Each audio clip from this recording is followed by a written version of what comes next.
So the best skin for me was the mom cat worked so hard to sell corn in the city just for her little kitten, and she wanted to give a better life to her child. And even when she got hurt and get injured while working, she did not stop trying.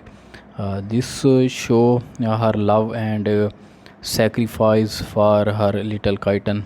Then the dead cat came driving an ambulance to take her to the hospital, and which was very emotional to see. But it show how much they care for each other as a family. Yeah, and how love keeps them strong even in the hard time. So that was the best skin for me, and thank you for watching.